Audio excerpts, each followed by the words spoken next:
जैसा कि हमने पार्ट 01 में देखा कि कैसे उस्मानिया साम्राज्य द्वारा कुस्तुनतुनिया को जीतकर यूरोप और एशिया के बीच स्थल मार्ग बंद कर दिया जाता है। ये जो स्थल मार्ग है, इसको कुस्तुनतुनिया के द्वारा जीतने के बाद ये यूरोप और एशिया के बीच जो स्थल मार्ग होता है वो बंद कर दिया जाता है, जिसके कारण समुद्री मार्ग की खोज में यूरोपियन देश बढ़ चढ़कर हिस्सा लेते हैं, जिसके फलस्वरूप कोलंबस अमेरिका को ढूंढता है और वास्को डी गामा भारत की खोज करता है। आज हम यूरोपियन व्यापारिक कंपनियों के आगमन में जो टॉपिक हमने ले रखा है, यूरोपियन व्यापारिक कंपनी का आगमन में पढ़ने वाले हैं पुर्तगालियों के प्रमुख गवर्नर और उनके उपलब्धि, पुर्तगालियों का कौन सा नीति रहा, कहाँ कहाँ फैक्ट्री बनाने का क्रम रहा, क्या प्रभाव रहा पुर्तगालियों का भारत पर, मतलब पुर्तगालियों का भारत पर क्या प्रभाव रहा, उनकी संस्कृति क्या क्या आदान प्रदान रहा भारत पे, कैसे 100 वर्षों तक भारत हिंद महासागर, अरब सागर के समुद्र और तटीय इलाकों, द्वीपों, बंदरगाह पर राज किया पुर्तगालियों ने। इनको समुद्र का स्वामी कहा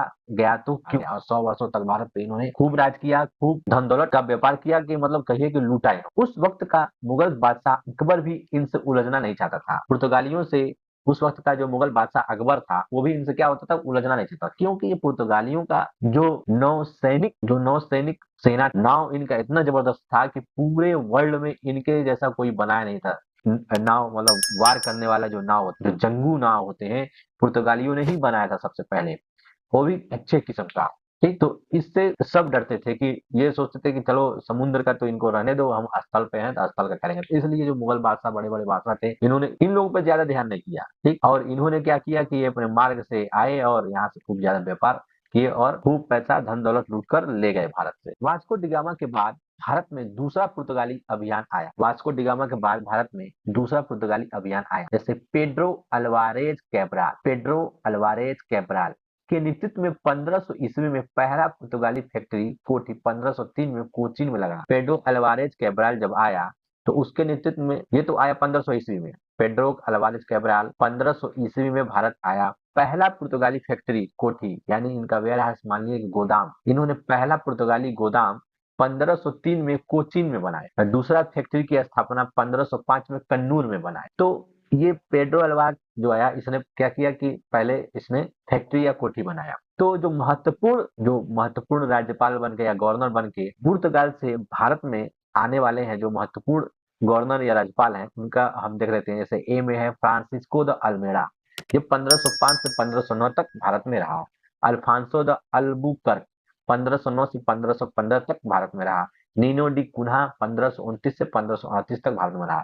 तो इन्हीं लोगों से सबसे ज्यादा क्वेश्चन आते हैं एग्जाम में। पुर्तगाल के राजा फार्दिनेंद प्रथम ने पुर्तगाल के राजा फार्दिनेंद प्रथम ने 3 वर्षीय गवर्नर को नामित किया, जिसका नाम था फ्रांसिस्को द अल्मेड़ा। जैसे अल्मेड़ा ये 1505 से 1509 तक भारत में रहा। पुर्तगाली प्रभाव का मजबूत करने और मुस्लिम व्यापार को नष्ट करने के लिए आया था ये फ्रांसिस्को द अल्मेड़ा, और एक मिशन लेकर आया था, जो मिशन था अदन ओरमुज मलक्का पर कब्जा करने की।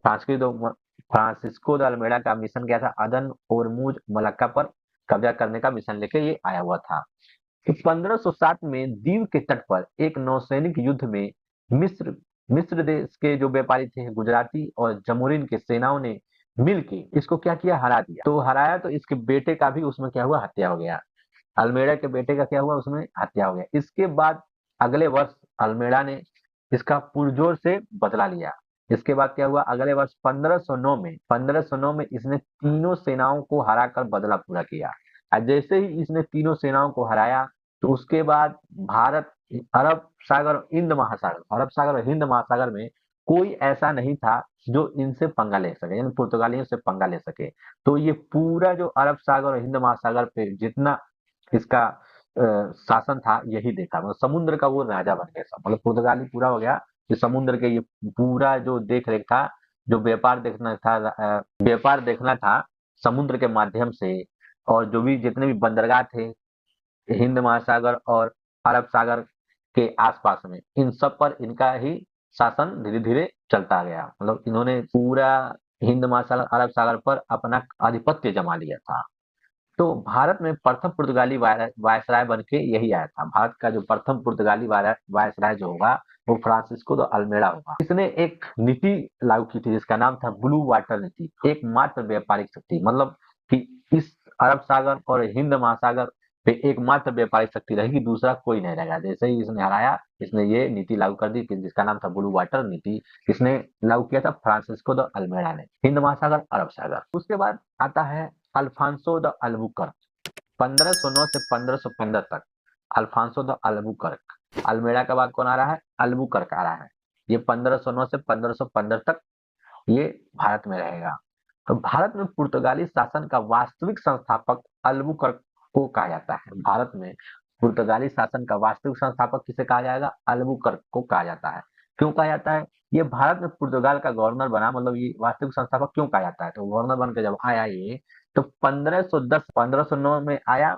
अब 1510 में बीजापुर के आदिल शाह को हराकर गोवा को जीत लिया। 1510 में बीजापुर के आदिल शाह को हराकर गोवा को जीत लिया। 15 उसके बाद अगले ही साल 1511 ईस्वी में मलक्का पर अधिकार कर लिया। किस पर? मलक्का पर अधिकार कर लिया। 1515 ईस्वी में होम रूल पर अधिकार कर होम 1515 ईस्वी में इसने होम रूज पर अधिकार कर लिया। तो ये लगातार ये जीतता चला जा रहा है, ठीक। और पुर्तगाली शक्ति का नींव रखा। जीतने के बाद ये क्या हुआ? और ये पुर्तगाली शक्ति का नींव रख दिया। भारत में ही पुर्तगाली जनसंख्या बढ़ाने के लिए, भारतीय महिलाओं से विवाह करने के लिए अल्बुकर्क पुर्तगाली लोगों को प्रोत्साहित किया। यही एक अल्बुकर्क था जिसके दिमाग में ये उपज आया कि भारत में पुर्तगालियों का जनसंख्या बढ़ाना है, तो यहाँ के महिलाओं से पुर्तगालियों से शादी कराना होगा। पुर्तगाली जो जेंट्स रहेंगे, यहाँ के लेडीजों से शादी करने के बाद जो बच्चे पैदा होंगे वो पुर्तगाली होंगे। तो इस तरह पुर्तगालियों का शासन धीरे धीरे, यहाँ जनसंख्या बढ़ेगा, उनका शासन भी बढ़ेगा, ठीक।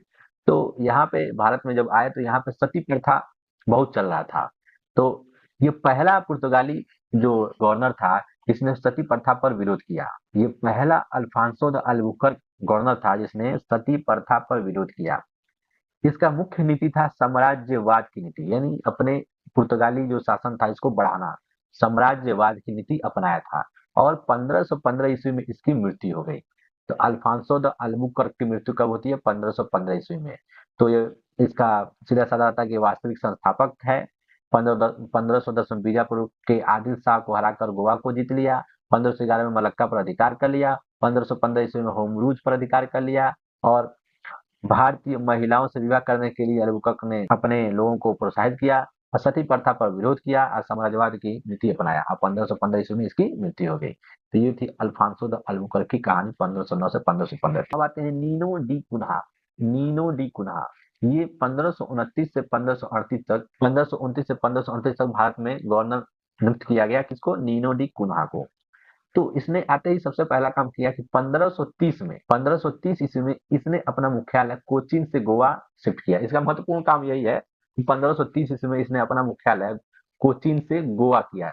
जो 1503 में पहला फैक्ट्री बना था कोचीन, वहां उसको उठाकर इसने क्या किया? गोवा में शिफ्ट कर दिया।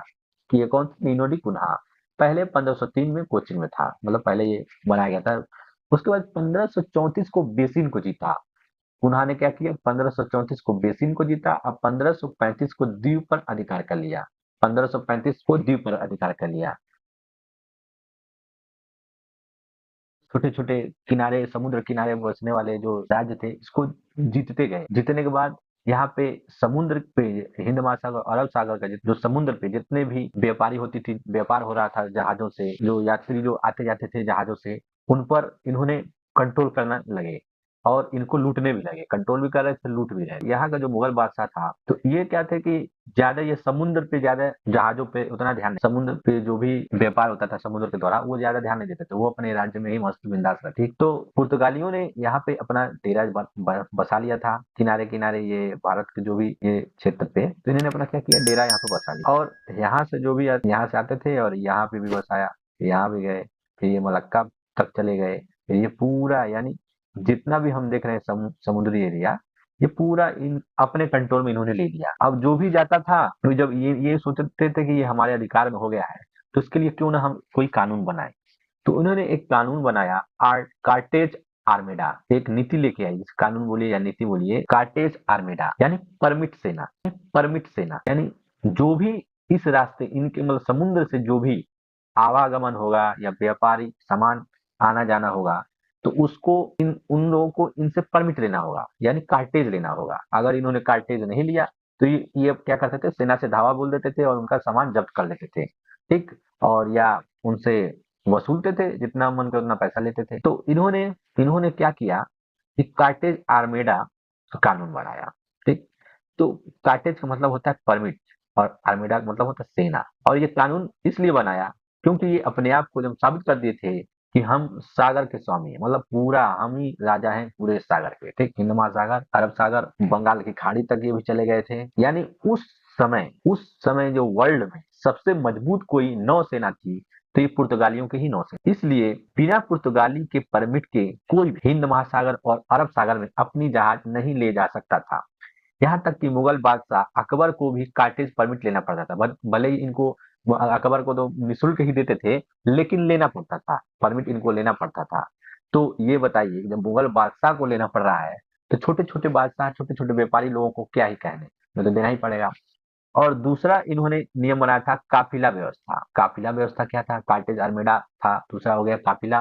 तो काफिला व्यवस्था में ये क्या कहते थे कि छोटे छोटे व्यापारी जो नाव में से अपना माल लेके जाते थे, कोई आवागमन, कोई यात्री लेके जा रहा है, उनको संरक्षण देने के लिए कि भाई आपको लुटेरा जो हुआ, पायरेट्स जो होते हैं वो आपको लूट लेते हैं तो आपको हम संरक्षण देंगे। पर ये करते क्या थे, ये खुद ही लूट लेते थे, खुद लूट के अफवाह फैला देते थे। मतलब कहने का मतलब है कि छोटे छोटे व्यापारी, छोटे जहाजी हिंद महासागर में यात्रा करेंगे तो सुरक्षा लुटेरों से पुर्तगाली सेना करेगी। यानी लुटेरों से ये क्या होगी, इनकी सेना करेगी सुरक्षा। तो पर वास्तव में ये पुर्तगाली खुद लुटेरे थे, समुद्री डाकू और समुद्री। यही लूट खसोट के कारण व्यापारियों में यह भय हो गया था कि बिना किसी संरक्षण के हम हिंद महासागर में व्यापार नहीं कर पाएंगे। तो क्या होता था, मजबूरन इनको पैसा देना पड़ता था और संरक्षण के लिए खर्चे देना पड़ते थे। तो इस चक्कर में ये क्या होता था, ये और अमीर बनते चले गए। इनका ये काफिला व्यवस्था लगाने का एक महत्वपूर्ण उद्देश्य था। यानी दो उद्देश्य था काफिला व्यवस्था लगाने से। पहला था कि उनकी इजाजत के बिना कोई भी व्यापार नहीं करेंगे। यानी जो परमिट लगाए थे, तो भाई परमिट लेने का मतलब इजाजत लेना है, तो इनके इजाजत के बिना कोई व्यापार नहीं लेगा। फिर काली मिर्च और बारूद का व्यापार भारतीय या अरब व्यापारी नहीं कर सकते। भारतीय व्यापारी या अरब व्यापारी काली मिर्च और बारूद का व्यापार नहीं कर सकते। यानी अपना मोनिपोली था, यानी काली मिर्च और बारूद पर ये अपना पूरा मोनिपोली मोनिपोली रख रखे थे। फिर दूसरा उद्देश्य था समुद्री डाकू से व्यापारी से सुरक्षा करने का। कह सकते हैं कि सब कुछ इनको पता रहा है, मतलब कि कौन क्या कर रहा है, कौन क्या लेके जा रहा है, कौन कैसा व्यापार कर रहा है, ये सब देख रेख के लिए ये सारा कानून लगा रखे थे। तो ये लगभग 100 वर्षों तक शासन किया और इनके समुद्री साम्राज्य का नाम क्या था? अस्तादो द इंडिया। पुर्तगालियों के आगमन का भारत में प्रभाव, जब पुर्तगालियों ने आया तो भारत पर क्या प्रभाव रहा? तो इन्होंने सबसे पहला कोई, अगर सबसे बड़ा महत्वपूर्ण हम माने, तो प्रिंटिंग प्रेस दिया, जो गोवा में 1556 में लगाया गया। प्रिंटिंग प्रेस गोवा में 1556 में। फिर जहाज निर्माण करने का मतलब कैसे तरीके से निर्माण किया जाए वो बताया। फिर तंबाकू की खेती इंडिया में लेके आए। फिर गोथिक स्थापत्य कला, भवन निर्माण की कला होती है जिसमें गोथिक स्थापत्य कला होता है, वो लेके आए। फिर आलू, पपीता, मक्का, अनाज और भी चीजें लेके आए। भारत में पुर्तगालियों का पतन क्यों हुआ, डच कैसे आए भारत में, वो देखेंगे हम नेक्स्ट थर्ड पार्ट में। ठीक है दोस्तों, तो हमने क्या क्या देखा? तो तीनों पुर्तगालियों को देखा, फिर जो पहला आया उसको देखा। तो ये आप एक दो बार रिवाइज कर लेंगे तो